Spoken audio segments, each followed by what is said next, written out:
Tiffany is the first African-American woman to serve as a play-by-play commentator for college football on a major network.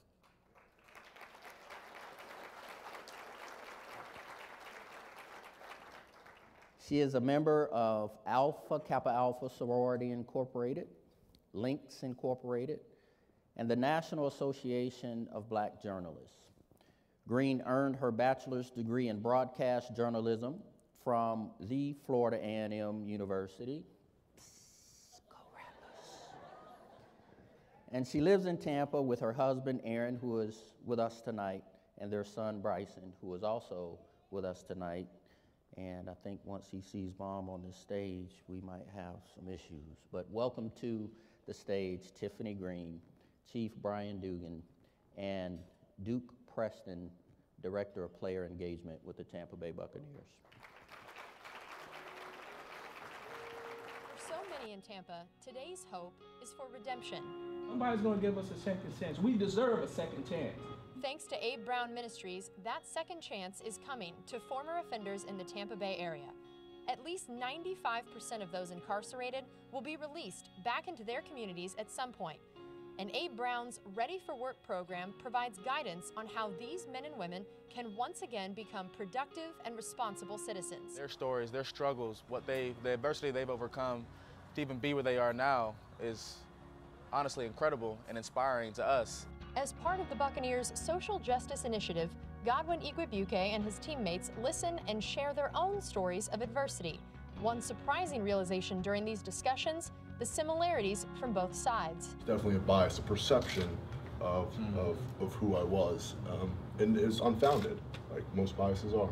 They were like, you can't get a high degree in college if you want to play football at the same time. I was like, yes, I can do that, and I'm about to do it, and you're gonna watch me do it.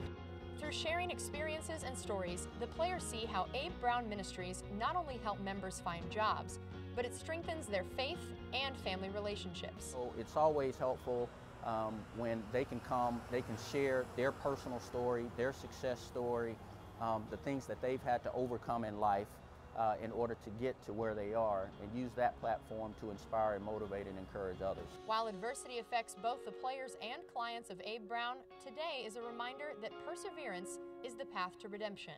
Because of you, I'm going to be successful. Because of you, I'm not going to recommit a crime. And because of the influence that you guys have put in my life, I'm going to be a good husband, I'm going to be a good father, and I'm going to be a good citizen out in my community.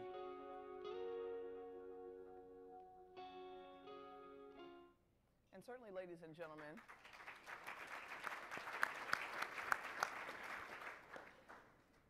good evening, and I'm glad to be with you all this evening as we watch that video and just think about what the climate is in this country. We are certainly living in some pretty interesting times, and as a nation, I think we're having to not only look ourselves, but our fellow man in the mirror to see, what we can do to create positive change. And the two gentlemen up here with me participated in that change. They have the opportunity to not only enforce, but also promote that social change and justice. And so with me, Tampa Police Chief Brian Dugan and Duke Preston, the Director of Player Development at the Tampa Bay Buccaneers. And so gentlemen, you all had the opportunity to interact with Abe Brown Ministries. We saw what was captured in the video, but from your personal perspective, what did you take away from that experience?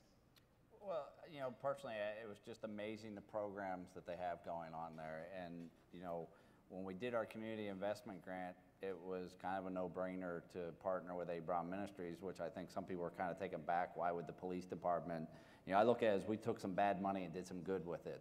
And, it's to everybody's benefit that Abe Brown Ministries be successful so we all live in a better world and that we're making everybody a better place. Yeah, I think the opportunity for our guys to have that shared experience and understand, some of what it actually looks like for people who end up coming out of the criminal justice system, right? What are their needs? What are the things that the challenges that they have to overcome? But then really to see someone in seemingly a very different season of life or perspective, to actually then see some similarities in their own lives of the adversity that they've gone through, some of the biases that they've had to overcome. It really was neat to see our guys empathize with that, but then also see themselves in the clients A. Brown Ministries serves. And so, our guys, they're typically the type that they'll jump to opportunities when they see them.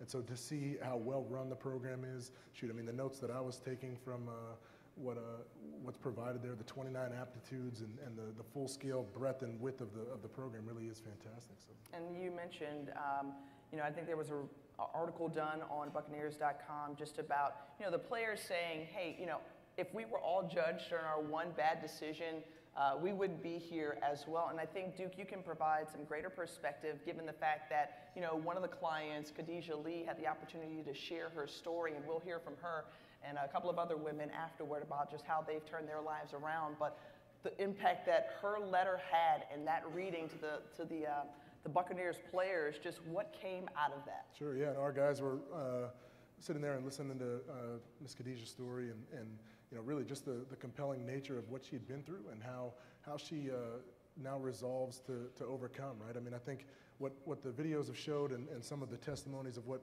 you hear are that oftentimes we just kind of drift into our default set of thinking, right? Like how we just kind of drift and don't really pursue things of excellence and importance. And, to see her resolve to say, look, I'm going to keep continuing to put myself in a position to be successful. No matter what the outcome looks like, no matter what the temporary circumstances look like, I'm going to resolve to keep moving forward.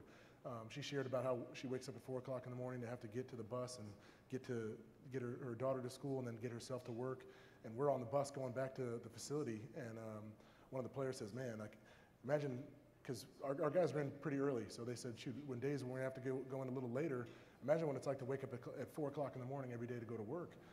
So they started talking about putting together an Uber card for her, and then it starts going from guy to guy. Well, shoot, I'll put $3 grand in, I'll put $2 grand in, I'll put $1,000 in, and so ended up being a big pool of money to where we were able to use the program that we have with the Buccaneers and the NFL and our owners' gracious matching grant to where we're able to provide nearly $20,000 for her to go buy a vehicle, right? So it's pretty cool. But it's a combination of the heart of our players and the privilege that I have to serve them, but really, our organization coming together with organizations like A. Brown Ministries to put our players in a position to be successful and institute change and leverage, the brand of the NFL, the generosity of our owners and our leadership to really try to actually make change happen. So. You all have the opportunity to represent respected organizations. So from these interactions, what's the overall outcome like? What can we anticipate moving forward? Well, I look forward to partnering with the Bucs and A. Brown Ministries and just seeing how we as a police department can serve our community better. There's the old saying, you can't arrest your way out of problems. And, that sounds good, but you have to take action. And I think, when you look at what some of the players are doing, they're acting out on their beliefs. And that's what we have to do. We have to follow up. It's one thing to sit here and talk, but are you going to act on it? No, I think to echo that, I mean, vision and values are huge, right? So when there's a shared vision and maybe a variance of perspective, that's what I felt like our guys really got from the opportunity to engage with our police department. To really have a shared vision of what we're after, right? I mean, to understand their perspective, to understand our perspective, and have a shared vision, and then you see different organizations or entities that have values that are consistent or very similar. And then you can see a partnership just start to grow from there, So the more that we can do to engage and interact and actually do maybe the private work of change on a lower level, that's exciting. And I think based on just the interactions that you all have had, the video that we saw, it shows the power of love and togetherness and being able to meet a need. And when you think about those returning citizens to society, the first line of defense, the first person to open the door and welcome them, among them is A. Brown Ministries. And so how important is their work in our community?